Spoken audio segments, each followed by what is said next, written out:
सकती है। और ध्वनि अवयवों में दोष, यानी ध्वनि अवयव मतलब जो आपके शब्द हैं उनको बोलने का जो तरीका है उसमें दोष भी जो है उच्चारण दोष का कारण हो सकता है। तो भाषा की संरचना इसमें जो है कारण नहीं होगा, ध्यान रखना। अच्छा क्वेश्चन है, ऑप्शन नंबर 2 इसका सही उत्तर हो जाएगा। फिर है क्वेश्चन नंबर 25, मातृभाषा के माध्यम से शिक्षा प्रदान करना एवं बुनियादी शिल्पों पर जो है आधारित शिक्षण विधि। मातृभाषा के माध्यम से शिक्षा प्रदान करना, और यहां पर देखो बुनियादी जो शिल्पों हैं उन पर आधारित विधि, तो नाम है बुनियादी। बुनियादी का मतलब हो गया बेसिक, इंग्लिश में इसको कहते हैं बेसिक। तो उत्तर आपके सामने कौन सा हो जाएगा, 4 नंबर, बेसिक प्रणाली। ठीक है, और बेसिक प्रणाली किससे प्रेरित है, महात्मा गांधी से, यह भी ध्यान रखना। किससे, महात्मा गांधी से प्रेरित है यह विधि, ध्यान रखना। ठीक है, आज के क्वेश्चन थोड़े से हाई लेवल के आएंगे, धीरे धीरे देखना आप, तो थोड़ा अच्छे से देख लेना। तो देखो मातृभाषा के जो है माध्यम से शिक्षा प्रदान करना है, बुनियादी जो शिल्प है उन पर आधारित शिक्षण विधि है। आपकी बुनियादी नाम आते ध्यान रख लेना, उत्तर क्या हो जाएगा, बेसिक प्रणाली, जो महात्मा गांधी की देन है। फिर आपका क्वेश्चन नंबर 26, ये अच्छा क्वेश्चन है। हर्बर्ट की जो पंचपदी है ना, हर्बर्ट की पंचपदी योजना में कौन सा शामिल नहीं है। तो देखो जो हर्बर्ट है उनकी पंचपदी के जो है पांचों के पांचों जो है मैं आपको जो है सोपान बता देता हूं। सबसे पहला होता है प्रस्तावना, क्या होती है, प्रस्तावना। ठीक है, नोट कर सकते हो, वैसे आपके हर बुक्स में जो है ये लिखा हुआ है, लेकिन एक जो है रिवीजन के हिसाब से आपको देखना है। दूसरा होता है प्रस्तुतिकरण, क्या होता है, प्रस्तुतिकरण। ठीक है, तीसरा जो होता है आपका तुलना, क्या होती है, तुलना। और चौथा होता है आपका सामान्यकरण, क्या होता है, सामान्यकरण या सामान्यीकरण। ठीक, और पांचवा जो आपका होता है वो होता है प्रयोग। ठीक है, वापस देखें, हर्बर्ट की पंचपदी योजना है, उसके क्रम या सोपान देखो, प्रस्तावना, प्रस्तुतिकरण, तुलना, सामान्यीकरण और प्रयोग। अब यह बोला कि इसमें से कौन सा शामिल नहीं है, तो प्रस्तावना शामिल है, तो बिल्कुल है। मूल्यांकन कहीं दिख नहीं रहा, तो उत्तर तो आपका क्या हो गया, ऑप्शन नंबर 2, प्रस्तुतिकरण। ये रहा प्रस्तुतिकरण, बिल्कुल है। और सामान्यकरण भी है, तो उत्तर क्या हो जाएगा आपका, मूल्यांकन। लेकिन अपन जो है नए स्टूडेंट है उनको ये लग सकता है कि यार मूल्यांकन तो सब में होता है, लेकिन ऐसा नहीं है। हर्बर्ट की पंचपदी के जो आपके सोपान है वो आपके सामने लिखे हुए हैं, ध्यान रखना, मूल्यांकन जो है इसमें शामिल नहीं है। अगला क्वेश्चन, क्वेश्चन नंबर 27, 27वां क्वेश्चन बोल रहा है, मैं बोल रहा था ना आज क्वेश्चन का लेवल थोड़ा सा अच्छा है, तो देखो ज्यादातर सोपान पूछे हुए हैं, अच्छे से देख लेना आप क्लास को। अगला क्वेश्चन है रैखिक अभिकर्मित अनुदेशन। ठीक है, रैखिक अभिकर्मित अनुदेश या अनुदेशन है, उसका कौन सा पद नहीं है। वापस एक अच्छा क्वेश्चन आ गया। तो देखो रैखिक अभिकर्मित अनुदेशन के जो है पद मैं बता देता हूं आपको, यहां लिख देता हूं। सबसे पहला पद जो होता है ना इसका, वो होता है प्रस्तावना, क्या होता है, प्रस्तावना। ठीक है, दूसरा जो होता है आपका शिक्षण, कौन सा होता है, शिक्षण। ठीक है, तीसरा जो होता है नीचे लिख देता हूं अभ्यास, क्या होता है, अभ्यास। और चौथा होता है परीक्षण। अब आप अपने आप देख लो कि कौन सा शामिल है और कौन सा नहीं है। ठीक है, रैखिक अभिकर्मित अनुदेशन किसके द्वारा दिया गया, यह भी मैं बता देता हूं, स्किनर। किसके द्वारा, स्किनर के द्वारा। और इसके जो आपके सोपान है उसमें सबसे पहले प्रस्तावना, फिर शिक्षण, फिर अभ्यास और फिर परीक्षण। तो अब बताओ कि कौन सा शामिल नहीं है। प्रस्तावना शामिल है, बिल्कुल। अभ्यास बिल्कुल, परीक्षण बिल्कुल। तो कौन सा नहीं है, उद्देश्य कथन पद शामिल नहीं है। तो उत्तर क्या हो जाएगा आपका, ऑप्शन नंबर 3। अगला क्वेश्चन, क्वेश्चन नंबर 28, 28वां क्वेश्चन देखो। एफ जी फ्रेंच, नाम है एफ जी फ्रेंच ने कौन, सबसे पहले ध्यान रखना कौन सा उपागम दिया, संरचनात्मक उपागम। तो एफ जी फ्रेंच का नाम आते ही आपको संरचनात्मक उपागम याद आ जाना चाहिए कि शिक्षण का कौन सा सिद्धांत नहीं है। तो एफ जी फ्रेंच जो एक फ्रेंच मनोवैज्ञानिक कह सकते हो, या फ्रेंच जो है वैज्ञानिक थे, इनका जो है एफ जी फ्रेंच का जो संरचनात्मक उपागम है उसमें जो है 3 ही पद शामिल है। ठीक है, कितने पद शामिल है, 3 पद शामिल है। और कौन कौन से 3 पद शामिल है, एक तो वाचन पर बल देना, एक भाषाई आदतों का विकास करना और एक छात्रों की क्रियाशीलता को बढ़ाना। तो ऑप्शन 4 जो है इसमें शामिल नहीं है। ठीक है, ऑप्शन 4 जो है शामिल नहीं है। ऑप्शन 4 क्या बोला, तर्क शक्ति तथा वैज्ञानिक दृष्टिकोण का विकास करना, ये इसमें शामिल नहीं है। बाकी जो है आपका वाचन पर बल देना, भाषाई आदतों का विकास करना, छात्रों की क्रियाशीलता इसमें शामिल है। ऑप्शन नंबर 4 इसमें शामिल नहीं है। तर्क शक्तियों तथा मनोवैज्ञानिक दृष्टिकोण का विकास करना शामिल नहीं है। नोट कर लेना अलग से कि एफ जी फ्रेंच जो है संरचनात्मक उपागम से संबंधित है और उन्होंने 3 प्रकार के सिद्धांत दिए और तीनों ऊपर वाले ऑप्शन हो जाएंगे सही। ठीक है, अगला क्वेश्चन, क्वेश्चन नंबर 29, 29वां क्वेश्चन बोल रहा है देखो, हर्बर्ट के प्रथम पद स्पष्टता को प्रस्तावना व प्रस्तुतिकरण में विभक्त किसने किया? अभी ऊपर अपन ने क्या पढ़ के आए? अपन ये चीज मोस्ट इंपोर्टेंट क्वेश्चन है अभी तक का। ऊपर हम पढ़ के आए हर्बर्ट की पंचपद थी, ठीक है। पंचपदी में क्या क्या था? प्रस्तावना थी, प्रस्तुतिकरण, तुलना, सामान्यीकरण और प्रयोग था। लेकिन ये है हर्बर्ट की अलग, इसको कहते हैं हर्बर्ट की पाठ योजना।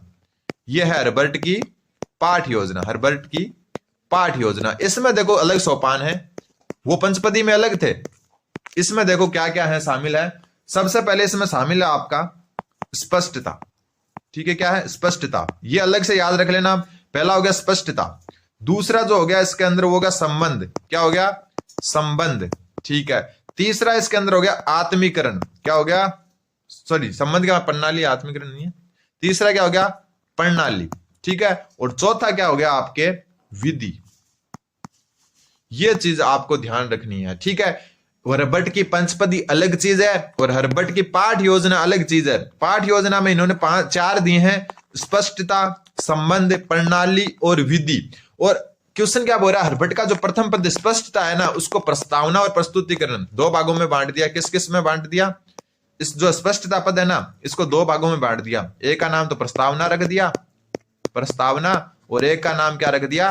प्रस्तुतिकरण। क्या रख दिया? प्रस्तुतिकरण, ठीक है। इन दो भागों में बांटने वाले जो मनोवैज्ञानिक है उनका नाम था टी जिलर। ध्यान रखना, ठीक है। और यह भी ध्यान रखना कि हर्बर्ट की पाठ योजना के चार पद कौन कौन से हैं? पंचपदी के 5 और जो है पाठ योजना के चारों पद याद होने चाहिए। और टी जिलर ने जो है स्पष्टता को जो है प्रस्तावना और प्रस्तुतिकरण दो भागों में बांट दिया था। फिर आपका क्वेश्चन नंबर 30वां क्वेश्चन बोल रहा है इकाई उपागम के पद में शामिल नहीं है। क्या है? इकाई उपागम का जो पद है उसमें क्या शामिल नहीं है, ठीक है। तो इकाई उपागम के जो पद हैं वो भी मैं आपको बता देता हूं, क्योंकि सब बता रहे हैं और आज मैं बता भी रहा हूं आपको कि क्वेश्चंस का लेवल थोड़ा सा हाई है। इकाई उपागम के जो है वही है आपके 5 पद हैं या सोपान है, जिसमें सबसे पहला है, यहां से लिखना शुरू कर देता हूं मैं, खोज। सबसे पहला क्या है? खोज, ठीक है। खोज के बाद में है आपका प्रस्तुतिकरण। क्या है? प्रस्तुतिकरण। ये आपको याद रखने ही होंगे अगर अच्छा नंबर, क्योंकि आप जब प्री तो चलो वैसे भी पात्रता है, लेकिन आगे मेंस में भी यही चीजें आनी है तो आपको याद रखना ही पड़ेगा। और अच्छे से हिंदी की शिक्षण विधियां तो बहुत ज्यादा है वैसे भी। फिर आता है आपका आत्मीकरण, ठीक है। फिर आता है आपका संगठन, और फिर आपका आता है क्या? अभिव्यक्ति, जिसको मूल्यांकन भी कहते हैं। क्या है? अभिव्यक्ति। और दूसरी भाषा में इसी को क्या कहते हैं? मूल्यांकन। क्या कहते हैं? मूल्यांकन, ठीक है। तो ध्यान रखना जो इकाई उपागम है उसमें सबसे पहले खोज, फिर प्रस्तुतिकरण, फिर आत्मीकरण, फिर संगठन और फिर अभिव्यक्ति, जिसको मूल्यांकन भी कहते हैं। तो यहां बोला कि कौन सा पद शामिल है? नहीं है। तो खोज करना, बिल्कुल ये रहा, खोज तो शामिल है तो बिल्कुल। प्रस्तुतिकरण शामिल है, बिल्कुल ये रहा। फिर बात आती है आपकी जो है, एक तो आत्मीकरण, तो ये रहा आत्मीकरण। तो बच्चा कौन सा? अभ्यास व अनुप्रयोग। अभ्यास जो है आपका शामिल नहीं है, साफ साफ दिख भी रहा है। तो उत्तर क्या हो जाएगा आपका? Option number 4। अगला क्वेश्चन, क्वेश्चन नंबर 31। ये क्वेश्चन बार बार आया हुआ क्वेश्चन की भाषा कौशल का मनोवैज्ञानिक व स्वाभाविक क्रम कौन सा है? तो आपको पता है कौन सा है? LSRW। बार बार बता चुका है। L मतलब लिसनिंग, लिसनिंग मतलब सुनना, तो सुनना सुनना सुनना, इसमें सुनना नहीं है तो ये तो गया। फिर S मतलब स्पीकिंग, स्पीकिंग मतलब बोलना, तो बोलना बोलना, तो ये तो गया, ठीक है। फिर R मतलब रीडिंग, रीडिंग मतलब पढ़ना, तो पढ़ना ये रहा। तो उत्तर तो हो गया आपका ऑप्शन नंबर 1, ठीक है, ये भी गया। और W मतलब राइटिंग यानी लिखना। अगला क्वेश्चन, क्वेश्चन नंबर 32। अगला क्वेश्चन जो बोल रहा है आपका क्वेश्चन नंबर 32, कौन सी विधि व्याकरण शिक्षण की सबसे उपयुक्त विधि है? क्वेश्चन डायरेक्ट बहुत सारे एग्जाम में आ चुका है कि व्याकरण शिक्षण की सबसे उपयुक्त विधि कौन सी है? उत्तर ध्यान रखना, आगमन निगमन विधि। दोनों नाम साथ में आएंगे। आगमन निगमन विधि जो है वो आपकी व्याकरण शिक्षण की सबसे उपयुक्त विधि है। अच्छा क्वेश्चन है। क्वेश्चन नंबर 33वां क्वेश्चन बोल रहा है गद्य शिक्षण का उद्देश्य नहीं है। तो गद्य शिक्षण है जो उसका उद्देश्य कौन सा नहीं है? सबसे पहले छात्रों के शब्द भंडार में वृद्धि करना, तो ये जो है गद्य शिक्षण से बिल्कुल वृद्धि होगी, बिल्कुल होगी। शुद्ध उच्चारण का ज्ञान प्रदान करना, बिल्कुल, ये जो है गद्य शिक्षण का उद्देश्य है। अधिगम में स्थायित्व लाना, अधिगम में स्थायित्व लाना गद्य शिक्षण से वैसे भी कोई लेना देना दिख भी नहीं रहा। उत्तर हो जाएगा ऑप्शन नंबर 3। क्या गद्य शिक्षण करने से अधिगम में स्थायित्व आता है? कोई जरूरी नहीं है। उत्तर हो जाएगा आपका ऑप्शन नंबर 3। फिर भावाभिव्यक्ति की क्षमता का विकास करना, तो बिल्कुल सही है। तो उत्तर क्या हो जाएगा आपका ऑप्शन नंबर 3। ऐसे क्वेश्चन 3-4 आते रहते हैं और आराम से जो है बिना पढ़े भी हो जाते हैं ये क्वेश्चन, तो बहुत इजी क्वेश्चन था। क्वेश्चन नंबर 34वां क्वेश्चन बोल रहा है कि किस विधि में भाषा शिक्षा के साथ ही व्याकरण की शिक्षा दी जाती है? ध्यान रखना, भाषा शिक्षा और व्याकरण शिक्षा एक साथ कौन सी विधि में दी जाती है, करवाया हुआ क्वेश्चन है, आपको उत्तर आना चाहिए। तो भाषा शिक्षण की जो है ना, भाषा शिक्षा के साथ साथ व्याकरण की शिक्षा करवाई जाती है आपकी भाषा संसर्ग विधि में। मोस्ट इंपोर्टेंट क्वेश्चन, ठीक है। ऐसे ही क्वेश्चंस आएंगे कि भाषा शिक्षण और व्याकरण शिक्षण की एक साथ जो है कौन सी विधि में जो है शिक्षा दी जाती है, तो भाषा संसर्ग विधि में, ठीक है। और अपन जो है, जो भी नए स्टूडेंट हैं, प्लीज चैनल को सब्सक्राइब जरूर करें। जो भी नॉन सब्सक्राइबर हैं, अभी तक सब्सक्राइब नहीं किया, तो नीचे जो है सब्सक्राइब नाम आ रहा है उसको जाके प्रेस करें, और जब से नया जो वीडियो डालेंगे उसका नोटिफिकेशन सबसे पहले आ जाएगा आपके पास, ठीक है। जैसे सब्सक्राइब करके बेल बटन दबाना है आपको। और जो है अपना जो है 20 जनवरी तक का जो 1 लाख का जो अचीवमेंट है उसको प्राप्त करना अपने को, कब तक, 20 जनवरी तक 1 लाख सब्सक्राइबर का जो अचीवमेंट आप सभी के सपोर्ट से जो है हमको अचीव करना है। और 94,000 से ऊपर सब्सक्राइबर हो चुके हैं, उसके लिए आप सभी का धन्यवाद। ऐसे सपोर्ट करते रहें, आगे हम मेंस की भी एग्जाम की जो है ना क्लासेस लाते रहेंगे। अगला क्वेश्चन, क्वेश्चन नंबर 35वां क्वेश्चन बोल रहा है, कौन सा व्याख्या विधि का अंग नहीं है। व्याख्या विधि, जिसको क्या कहते हैं, व्याख्यान विधि भी कहते हैं। कौन सी विधि, व्याख्यान या व्याख्या विधि, एक ही, ध्यान रखना। इसका अंग कौन सा नहीं है, तो सबसे पहले मैं आपको बता देता हूं कि व्याख्यान विधि के जो है 5 अंग होते हैं। कितने होते हैं, 5 अंग। 5 के नाम लिख देता हूं मैं आपको, ठीक है। जो है ये संस्कृत में भी काम आएगी, ये भी ध्यान रखना। हिंदी की शिक्षण विधियां संस्कृत में भी काम आती है। पहला पद है उसको कहते हैं पद छेद पद। कौन सा, पद छेद पद, ठीक है। दूसरा पद होता है उसको कहते हैं आप पद का अर्थ या पदार्थ भी कहते हैं, पद का अर्थ या पदार्थ, ठीक है। तीसरा जो इसमें होता है उसको कहते हैं विग्रह पद। कौन सा पद, विग्रह पद। चौथे पद को कहते हैं वाक्य योजना पद। कौन सा पद, वाक्य योजना पद। और 5वां पद, फिर जो आपका 5वां पद है, 4 हो गए वाक्य योजना, 5वां पद ध्यान रखना, 5वां पद है समस्या समाधान। कौन सा, समस्या समाधान, समस्या समाधान। अब देखो, पदछेद, पद का अर्थ, विग्रह, वाक्य योजना और समस्या समाधान, जो है ये आपके जो है आपके क्या है, व्याख्यान विधि के 5 अंग है। अब बोला कि कौन सा नहीं है, तो पदछेद है, बिल्कुल है, विग्रह है, बिल्कुल है, वाक्य योजना है, बिल्कुल है। तो उत्तर क्या हो जाएगा आपका, ऑप्शन नंबर 3, स्पष्टीकरण। स्पष्टीकरण आपका कहीं भी दिख भी नहीं रहा होगा, ठीक है। जो चीज नहीं लगे उसको नोट करते जाइए आप, क्योंकि बहुत सारी चीजें मेरे हिसाब से इस क्लास में नहीं लग सकती है। अगला क्वेश्चन है क्वेश्चन नंबर 36वां क्वेश्चन बोल रहा है, दंडान्वयन विधि है, उसमें दंड शब्द का क्या अर्थ है या किसका प्रतीक है। अच्छा क्वेश्चन है, तो ध्यान रखना, यहां पर तो दंड शब्द है उसका अर्थ है वाक्य से, ठीक है। वाक्य जो है इसका प्रतीक माना गया है। अच्छा क्वेश्चन, बेस्ट क्वेश्चन है, नोट कर सकते हो। अगला क्वेश्चन, क्वेश्चन नंबर 37। देखो हिंदी है ना, इसमें सबसे ज्यादा शिक्षण विधियां हैं, तो इसको अच्छे से पढ़ना होगा। और जिसके आगे मेंस में हिंदी सब्जेक्ट है उसको तो और अच्छे से पढ़ना चाहिए, ठीक है। क्वेश्चन 37 बोल रहा है, जो है प्रयोजना विधि। कौन सी विधि, प्रयोजना विधि का आधारभूत सिद्धांत कौन सा नहीं है। तो जो प्रयोजना विधि है उसका आधारभूत सिद्धांत कौन सा नहीं है, यह बताना है आपको।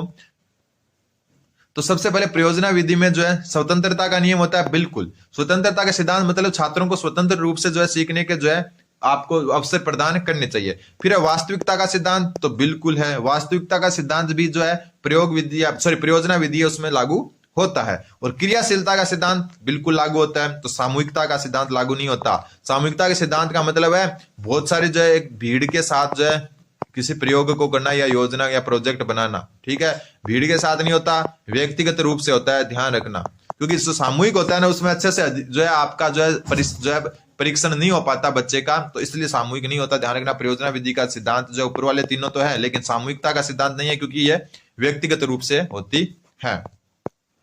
फिर है क्वेश्चन नंबर 38वां क्वेश्चन बोल रहा है, व्याकरण अनुवाद विधि। अच्छा क्वेश्चन है, व्याकरण अनुवाद विधि को किन अन्य नामों से जाना जाता है। तो मैं ये क्वेश्चन भी करवा चुका पहले आपको। जो व्याकरण अनुवाद विधि है उसको अन्य किस नामों से जाना जाता है। तो सबसे पहले भंडारकर विधि, बिल्कुल, भंडारकर विधि जो है व्याकरण विधि का ही अन्य नाम है, तो बिल्कुल है। फिर है परंपरागत व शास्त्रीय विधि, तो ये भी बिल्कुल सही है। और परोक्ष या अप्रत्यक्ष विधि, ये भी है। तो उत्तर हो जाएगा आपका उपयुक्त सभी। ध्यान रखना, नोट कर लेना कि व्याकरण अनुवाद विधि है ना, व्याकरण अनुवाद विधि को भंडारकर विधि, परंपरागत या शास्त्रीय विधि या परोक्ष या अप्रत्यक्ष विधि भी कहते हैं। तो उत्तर हो जाएगा आपको ऑप्शन नंबर 4। क्वेश्चन नंबर 39वां क्वेश्चन बोल रहा है आपका कि व्याकरण के नियम पर बिना बल दिए ही वास्तविक परिस्थितियों में भाषा के व्यवहारिक रूपों को खोजकर सहज रूप से सिखाना कौन सी विधि की विशेषता है। देखो व्याकरण के नियमों पर बल नहीं दिया जाता, ध्यान रखना। व्याकरण को नगण्य माना जाता है, व्याकरण के नियम पर बल नहीं दिया जाता। वास्तविक परिस्थितियों में भाषा के व्यवहारिक ज्ञान का अध्ययन कराया जाता है। ये कौन सी विधि में है। तो ये जो है आपका ध्यान रखना उपयुक्त सभी उत्तर है। प्रत्यक्ष विधि में भी ऐसा होता है, सुगम विधि में भी ऐसा होता है और निर्बाध विधि में भी ऐसा होता है। ठीक है, व्याकरण के नियमों पर बल के कौन कौन सी विधियों में नहीं दिया जाता?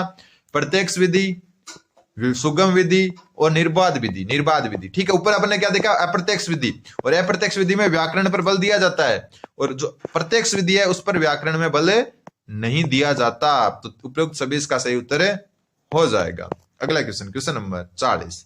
40वां क्वेश्चन बोल रहा है स्वाध्याय प्रणाली का सोपान कौन सा नहीं है? ठीक है, सबसे पहले स्वाध्याय विधि है, इसको जो है कौन सी विधि भी कहते हैं? डाल्टन विधि भी कहते हैं। इसका कौन सा सोपान नहीं है? तो ये आपको जो है डायरेक्ट याद रख लेना है। इसमें जो है उद्देश्य नहीं होता। क्या नहीं होता? उद्देश्य नहीं होता। नियोजन होता है, मूल्यांकन होता है और क्रियान्वय होता है, लेकिन उद्देश्य जो है स्वाध्याय विधि में नहीं होता है, ध्यान रखना। ठीक है, उत्तर हो जाएगा ऑप्शन नंबर 1 स्वाध्याय विधि, जिसको डाल्टन विधि भी कहते हैं। उसमें जो है आपका उद्देश्य जो है नहीं होता सोपान में। Question number 41। 41वां क्वेश्चन बोल रहा है छात्रों में स्वाध्याय की प्रवृत्ति विकसित होना तथा स्वावलंबन, मौलिक विचार तथा साहित्यिक विवेचना की शक्ति उत्पन्न होना कौन सी विधि में है? क्वेश्चन अच्छा है, वापस पढ़ो। देखो, छात्रों में स्वाध्याय की प्रवृत्ति का विकसित होना तथा स्वावलंबन, मौलिक विचार तथा साहित्यिक विवेचना की शक्ति उत्पन्न होना कौन सी विधि में है? तो यहां नाम से ही पकड़ लोगे आप कौन सी विधि हो जाएगी? स्वाध्याय अथवा मंत्रणा विधि, नाम से ही पकड़ सकते हो। लगभग 15 क्वेश्चन जो है 10 से 15 के बीच में क्वेश्चन आते हैं शिक्षण विधियों से। हिंदी भाषा 1 लो या भाषा 2 लो, आप कोई भी लो, और उनमें से जो है 2 से 3 क्वेश्चन इस हिसाब के आ जाते हैं कि यहां से नाम से पकड़ सकते हो आप। तो कौन सी विधि हो जाएगी? स्वाध्याय विधि। और क्वेश्चन नंबर 42वां क्वेश्चन बोल रहा है, ये थोड़ा सा हार्ड क्वेश्चन है कि व्याकरण की परिभाषा से संबंधित असंगत विकल्प का चयन करो। तो डॉक्टर स्वीट ने बोला व्याकरण भाषा का व्यवहारिक विश्लेषण है, तो बिल्कुल सही बात है। ये स्वीट वाला क्वेश्चन आ भी चुका है एग्जाम में। तो डॉक्टर स्वीट ने क्या बोला? व्याकरण जो है भाषा का व्यवहारिक विश्लेषण है।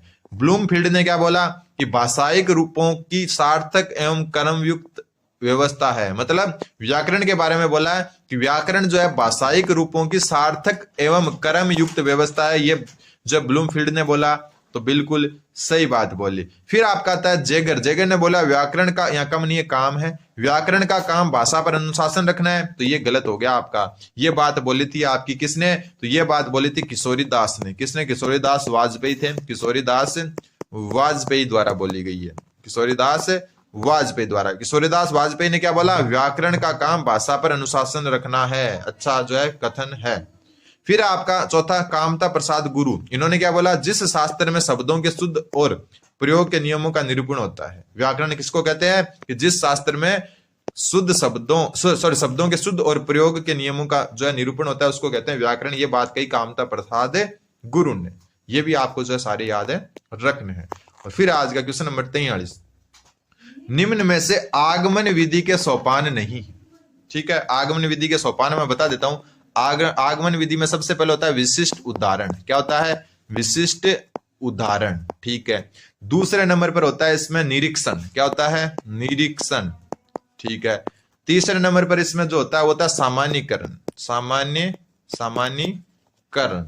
और चौथे नंबर पर होता है परीक्षण। ये होते हैं आगमन विधि के सोपान, ध्यान रखना। विशिष्ट उदाहरण, निरीक्षण, सामान्यीकरण और परीक्षण। और यहां पूछा आगमन विधि के सोपान नहीं है। सबसे पहले उदाहरण, तो ये रहा उदाहरण, तो ये तो होता है। ठीक है, फिर बात आती है तुलना एवं विश्लेषण। तुलना एवं विश्लेषण जो है आपका किससे संबंधित है? निरीक्षण से। थोड़े शब्दों में जो है हो सकता है आपके ध्यान रखना। ठीक है, जो ये इसका हो जाएगा। फिर नियमीकरण, सामान्यीकरण एक ही बात है, तो ये हो जाएगा। प्रयोग एवं प्रदर्शन कहीं भी नहीं है, इसमें ध्यान रखना। उत्तर हो जाएगा ऑप्शन नंबर 4। बस यही तो बात है कि यहाँ पर जो ये पढ़ रहे हैं हो सकता है इनको थोड़ा सा अलग तरीके से यहाँ पेश कर दिया जाए। ठीक है, थोड़ा सा अलग तरीके से यहाँ पर क्या कर दिया जाए? जो है प्रस्तुत कर दिया जाए। अगला क्वेश्चन, क्वेश्चन नंबर 44। 44वां क्वेश्चन बोल रहा है कि कौन सी विधि में रचना, कहानी और पद आदि की शिक्षा दी जाती है? रचना, कहानी और पद की शिक्षा कौन सी विधि में दी जाती है? डायरेक्ट याद रख लेना, सहयोग और समवाय दोनों विधियों में जो है क्या आपकी रचना, कहानी और पद तीनों की शिक्षा कौन सी विधि में? सहयोग और समवाय में। तो उत्तर हो जाएगा आपका ऑप्शन नंबर 3। अगला क्वेश्चन और लास्ट क्वेश्चन आज का कि छात्रों में अभिव्यक्ति की क्षमता व कल्पना का विकास होता है। निरंतर अभ्यास से उनका वाक्य विन्यास सुगठित हो जाता है। ये विधि कौन सी है? देखो, छात्रों में अभिव्यक्ति की क्षमता व कल्पना का विकास होता है। निरंतर अभ्यास से उनका वाक्य विन्यास सुगठित हो जाता है। वह विधि कौन सी है? तो इसमें भी जो है आपका दूसरी और तीसरी प्रश्नोत्तर विधि और सुकराती विधि, ये दो विधियां ऐसी है अभ्यास के जो है रिवीजन के हिसाब से याद रख लेना कि छात्रों में अभिव्यक्ति की क्षमता और कल्पना का विकास प्रश्नोत्तर और सुकराती विधि से होता है, ध्यान रखना। उम्मीद है आपके समझ में आएंगे। चैनल जीवा स्टडी को सब्सक्राइब